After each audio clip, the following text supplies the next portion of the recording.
1นครและ5เมืองของแขวงจำปาสักได้รับใบยั่งยืนเป็นนครเมืองพ้นทุกข์หนังสือพิมพ์จำปาไมรายงานว่าวันที่6พฤษภาคม2025ผ่านมานี้แขวงจำปาสักจัดกล่องประชุมสรุปเวียกงานก่อสร้างรากฐานการเมืองเวียกงานพัฒนาชนบทแก้ไขความทุกข์ยากเวียกงาน3สร้างในระยะปี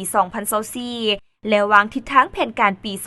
2025พร้อมทั้งรับรองผลการประเมินมาตรฐานพ้นทุกข์และมาตรฐานพัฒนาตามดำรัส348/ลบประจำปี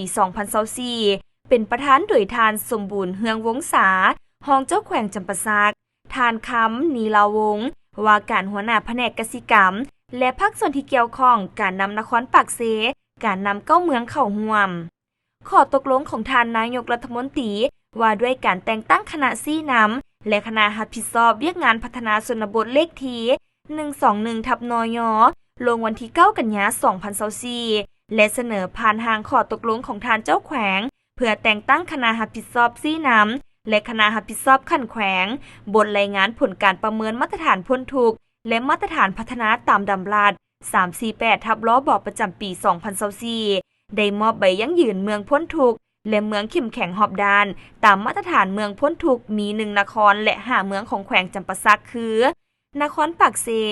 เมืองพลทองเมืองปากซองเมืองบาดเจียงเจริญสุขเมืองจำปาสักและเมืองโขง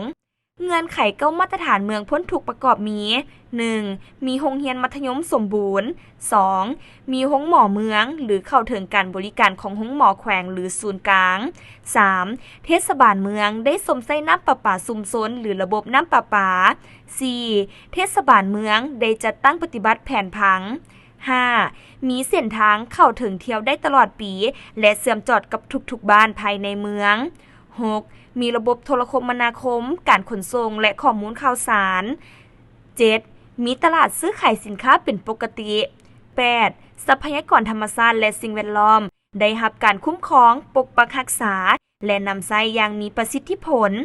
9. มีบ้านพ้นทุกข์หลายกว่า 70% ขึ้นไปของจำนวนบ้านทั้งหมดภายในเมืองที่บ่บรรลุ9เงื่อนไขข้างเทิงนี้ถือว่าเป็นเมืองถูกข์